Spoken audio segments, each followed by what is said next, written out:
प्रिय मित्रों, इससे पहले हमने जल में विलय विटामिन ए, डी, ई के अडेक के बारे में पढ़ लिया था। आज हम पढ़ेंगे वसा विलय विटामिन बी व सी, जिनकी खोज मैकुलन के द्वारा की गई थी। जिनकी खोज करने वाला वैज्ञानिक था मैकुलन। ठीक है। विटामिन बी को हम सिंगल नहीं पढ़ते हैं। विटामिन बी को विटामिन बी कॉम्प्लेक्स के नाम से पढ़ा जाता है।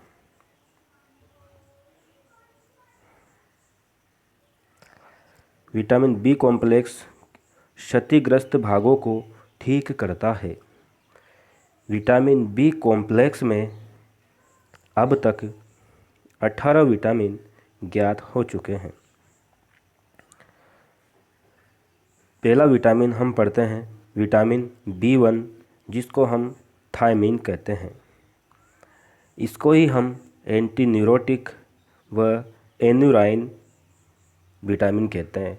तो इसके 3 नाम हो गए, vitamin B1, thymine, anti neurotic व एन्यूराइन।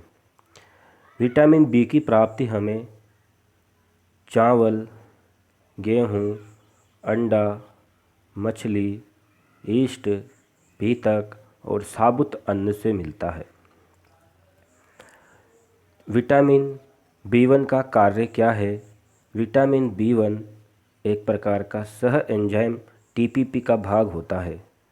TPP का मतलब थायमीन पायरोफॉस्फेट। यह थायमीन पायरोफॉस्फेट योजक अभिक्रिया का एक हिस्सा होता है, जो क्रेब्स चक्र में क्रेब्स चक्र के द्वारा ATP निर्माण में सहायता करता है। जब प्रत्येक जीवधारी होता है, उसमें ग्लूकोज के विखंडन की क्रिया ग्लाइकोलाइसिस होती है। ग्लूकोज के विखंडन की क्रिया ग्लाइकोलाइसिस होती है। मैं आपको थोड़ा सा इसका समझा देता हूँ।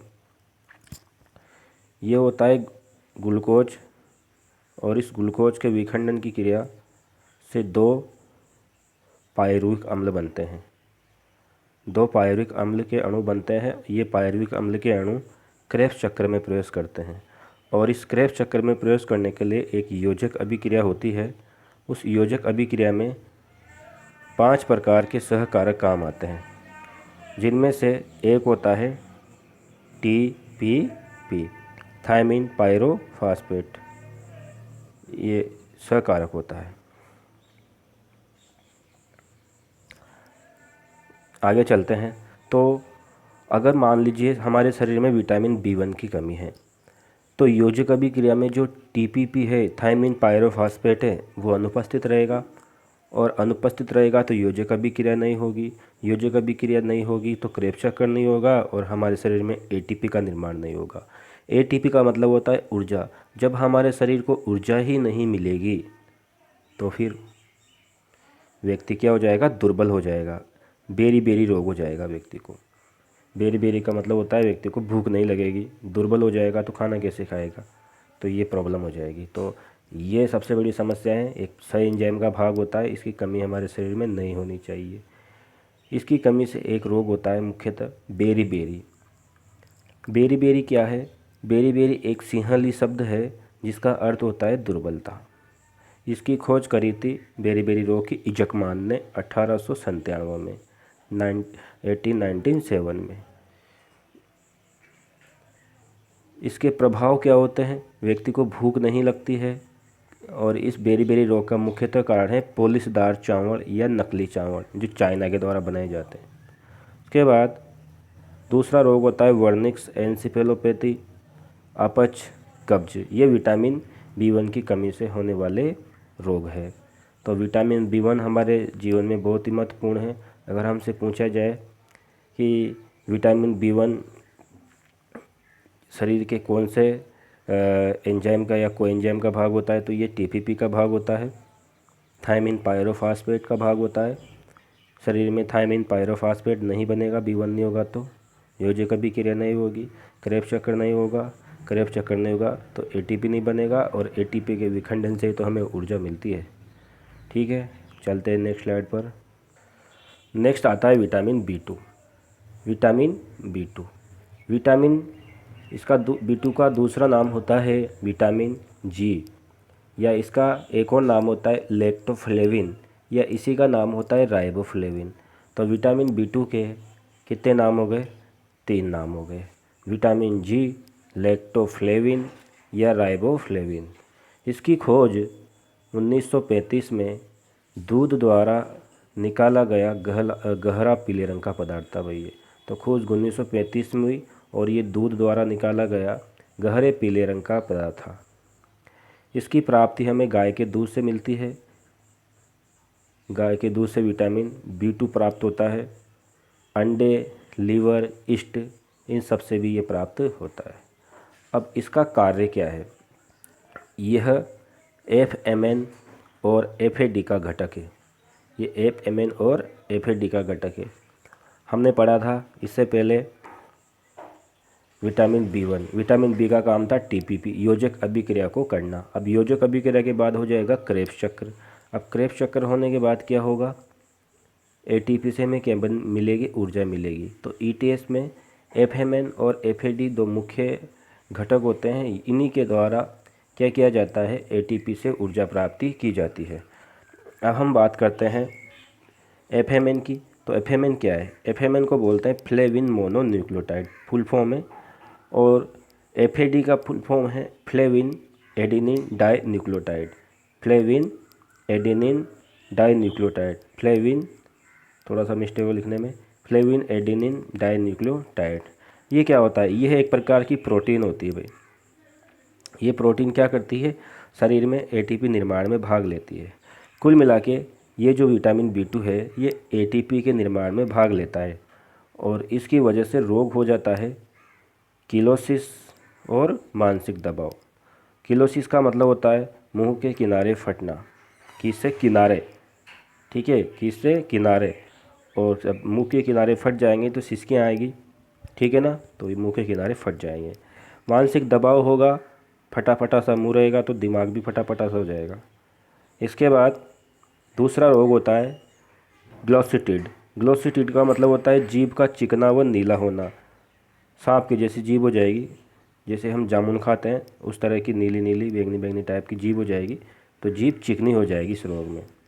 नेक्स्ट चलते हैं आगे। विटामिन B या विटामिन B5। विटामिन B या B5 का अन्य नाम होता है नियासिन, निकोटिनिक अम्ल, विटामिन PP। विटामिन PP भी इसी का नाम है। नेक्स्ट चलते हैं, ये किसका घटक होता है? ये NAD और NADP का घटक होता है। NAD और NADP का घटक होता है। ये विटामिन B कोलेस्ट्रॉल के उत्पादन को रोकता है। कोलेस्ट्रॉल के उत्पादन को रोकता है। विटामिन B या B5, इसमें हम देखते हैं कि इसकी प्राप्ति कहाँ से होती है? इसकी प्राप्ति लीवर, दूध, ईस्ट, आलू और अंडे से इसकी प्राप्ति होती है। और इसकी कमी से एक रोग होता है जिसको बोलते हैं पेलेग्रा। इस पेलेग्रा रोग में पेलेग्रा रोग हो जाता है मनुष्य में। और कुत्तों में क्या होता है? कुत्तों में काली जीभ हो जाती है जिसको हम कैनाइन रोग कहते हैं। इसको इम्पोर्टेंट याद रखना कि कुत्तों में काली जीभ हो जाती है जिसको क्या कहते हैं? कैनाइन रोग कहते हैं। इस पेलेग्रा को 4D सिंड्रोम भी कहते हैं। इस पेलेग्रा को क्या कहते हैं? इस पेलेग्रा को 4D सिंड्रोम भी कहते हैं। 4D सिंड्रोम का मतलब 4 रोग होते हैं। पहला D होता है डर्मेटाइटिस, दूसरा D होता है डायरिया, तीसरा D होता है डिमेंशिया और चौथा होता है डेथ। जब पेलेग्रा घातक हो जाता है, पेलेग्रा क्या हो जाता है? घातक हो जाता है, तो बहुत ज़्यादा समस्या खड़ी हो जाती है। व्यक्ति को पहले डर्मेटाइटिस होगा, चर्म रोग हो जाएगा। डायरिया, दस्त लग जाती है, डायरिया उसी को बोलते हैं। डिमेंशिया, व्यक्ति का जीभ मिचलाना। इसके बाद लास्ट में क्या हो जाएगा? डेथ हो जाएगी। तो ये विटामिन B है। और एक और बात इसके बारे में कर लेते हैं, ये NAD और का घटक होता है। अब NAD और NADP का यहाँ पे हम ध्यान रखते हैं कि NAD और NADP भी एक प्रकार की अपचय शक्ति होती है। NAD और NADP भी एक प्रकार की अपचय शक्ति होती है। ये क्या होता है, न्यूक्लिक अम्लों के घटक होते हैं। और NADP निकोटिनामाइड एडेनिन डाइफॉस्फेट, ठीक है ना, इसकी वजह से क्या होता है, ये भी एक प्रकार की अपचय शक्ति है। इससे हमें 3 ATP मिलते हैं, ठीक है ना। और इस विटामिन बी की जो दैनिक मांग है वो 18 से 20 मिलीग्राम होती है, ठीक है। नेक्स्ट आगे चलते हैं अपन।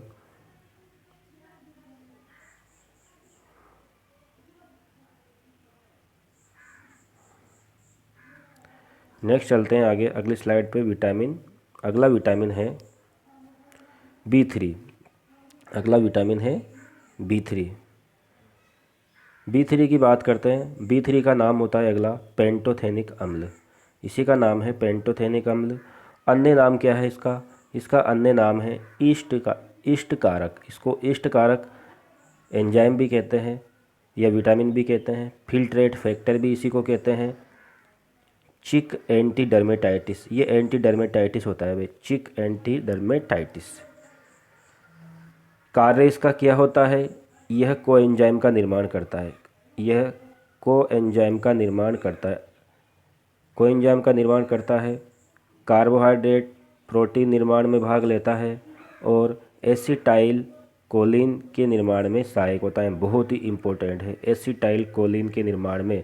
हमसे पूछा जाए कि हमारे शरीर में एसिटाइल कोलिन के निर्माण में कौन सा विटामिन भाग लेता है, तो इसका उत्तर होता है एसिटाइल कोलिन के निर्माण में जो विटामिन भाग लेता है ना, उसका नाम होता है पेंटोथेनिक अम्ल। और जब मान लीजिए विटामिन B3 की कमी हो जाएगी तो एसिटाइल कोलिन का निर्माण शरीर में नहीं होगा। एसिटाइल कोलिन क्या होता है मैं आपको थोड़ा सा बता देता हूँ। ये हमारी एक तंत्रिका, ये हमारी दूसरी तंत्रिका, इन दोनों के मध्य जो संबंध होता है, दोनों तंत्रिकाओं के मध्य कनेक्शन होता है, उस कनेक्शन में एक अभिक्रिया होती है सिनेप्स अभिक्रिया। कौन सी अभिक्रिया होती है? सिनेप्स। यानी दो तंत्रिकाओं का संयोग होता है, वहाँ पे एक अभिक्रिया होती है, उस अभिक्रिया का नाम है सिनेप्स। क्या नाम है? सिनेप्स, ठीक है। सिनेप्स अभिक्रिया में ये भाग लेता है। अगर सिनेप्स नहीं होगा तो तंत्रिकाओं का आदान प्रदान नहीं होगा, एक जगह से दूसरी जगह तंत्रिकाएं संदेश को नहीं पहुंचा पाएगी। तो व्यक्ति का पैर जहां पड़ा है तो वो उसको उठा नहीं पाएगा, और व्यक्ति का पैर या हाथ किसी जगह पर स्थिर हो जाता है, या उठता नहीं है, तो ऐसी स्थिति को हम क्या कहते हैं? ऐसी स्थिति को हम लकवा कहते हैं। तो इस विटामिन की कमी से हमें लकवा हो सकता है। केश अवर्णता, केश अवर्णता का मतलब बालों में कोई सा भी रंग नहीं, बाल झड़ जाएंगे, व्यक्ति गंजा हो सकता है। जनन क्षमता में कमी, जनन क्षमता में कमी आ सकती है, बहुत ही इम्पोर्टेंट है ये। नेक्स्ट बात करते हैं, ये हमें मिलता कहाँ से? ये मिलता है हमें ईस्ट से, अधिकांश खाद्य पदार्थों से मिलता है। और इस विटामिन की कमी से एक और रोग होता है जिसको बोलते हैं बर्निंग फीट सिंड्रोम। इसको क्या कहते हैं हम? बर्निंग फीट सिंड्रोम, बहुत इंपॉर्टेंट है ये। बर्निंग फीट सिंड्रोम का चित्र आप देख सकते हो। पैर लाल होना, भयंकर जलन होना, चींटियाँ काटना, ये होता है। देखिए चित्र आपके सामने है। हमारे ऐसा लग रहा है बर्निंग, यानी पैरों में उंगलियों के पास में जलन लगती है। एरिथ्रीमा हो जाता है। एरिथ्रीमा का मतलब होता है पैर लाल होना। पेन होता है ऊपर नीचे से, गरम गरम हवाएं चलने, पैरों के पास हवाएं चलने जैसा महसूस होता है। तो ये होता है burning feet syndrome. Burning feet syndrome से याद रखना 1 2 3 वर्ड है, विटामिन B3 है। विटामिन B3 3 वर्ड, लकवा 3 वर्ड, ठीक है ना। लकवा 3 वर्ड, केश अवर्णता, जनन क्षमता, ठीक है ना। तो ये कुछ इम्पोर्टेंट है। तो कौन सा विटामिन की कमी से हमारे शरीर में जनन क्षमता की कमी आ जाएगी? Vitamin B3। कौन से विटामिन की कमी से केश यानी हमारे बाल जो हैं वो वर्णक रहित हो जाएंगे? Vitamin B3। बी, कौन से विटामिन की कमी से हो जाता है लकवा? Vitamin B3। कौन से विटामिन की कमी से हमें जलन महसूस होगी, पैरों में जलन महसूस होगी, बर्निंग फीट सिंड्रोम होगा? वो होगा विटामिन B3। नेक्स्ट आगे बढ़ते हैं। अगला विटामिन आता है vitamin B7। Vitamin B6। Vitamin B6 का दूसरा नाम होता है पायरिडॉक्सिन। क्या नाम होता है? पायरिडॉक्सिन। पायरिडॉक्सिन को क्या कहते हैं हम? पायरिडॉक्सिन को हम एंटी डर्मेटाइटिस कारक कहते हैं। क्या कहते हैं? एंटी डर्मेटाइटिस कारक कहते हैं। तो विटामिन B6 की बात कर रहे हैं हम, तो विटामिन इसको ही क्या कहते हैं? इसी को कहते हैं एंटी डर्मेटिस, इसको ही एंटी डर्मेटिस कारक कहते हैं। और यह जो विटामिन होता है B6, यह ट्यूबरक्लोसिस के उपचार में काम आता है, ट्यूबरक्लोसिस के उपचार में उपयोगी है। इसकी प्राप्ति कहाँ से होती है? इसकी प्राप्ति लीवर, मोस और ईस्ट से होती है। लीवर, मोस्ट और ईस्ट से इसकी प्राप्ति होती है। और इस विटामिन की कमी से सुबह चलने में कठिनाई महसूस होती है। सुबह चलने में कठिनाई महसूस होती है, हम एंटीबॉडी संश्लेषण में कमी आ जाती है और शरीर रोगी हो जाता है भाई। एंटीबॉडी संश्लेषण में क्या आती है? कमी आती है। ठीक है, अगली बात करते हैं इस विटामिन का काम क्या है। इस विटामिन का काम होता है वसा व एमिनो अम्ल उपापचय में। वसा और एमिनो अम्ल उपापचय में, यानी हम खाना खाते हैं तो वसा अम्ल का और एमिनो अम्ल के उपापचय में, यानी कुल मिलाकर के प्रोटीन संश्लेषण में भी ये विटामिन भाग लेता है। एंटी डर्मेटिस कारक होता है, ट्यूबरक्लोसिस के उपचार में उपयोगी होता है। याद रखना, ट्यूबरक्लोसिस कमी से रोग होता है डर्मेटिसिस, और रक्त की कमी, एनीमिया वगैरह हो जाता है। तो ये विटामिन B6 के बारे में बात कर रहे थे। अगले विटामिन के बारे में हम नेक्स्ट वीडियो में बात करेंगे। वीडियो ज़्यादा लंबा हो जाएगा। ठीक है, धन्यवाद।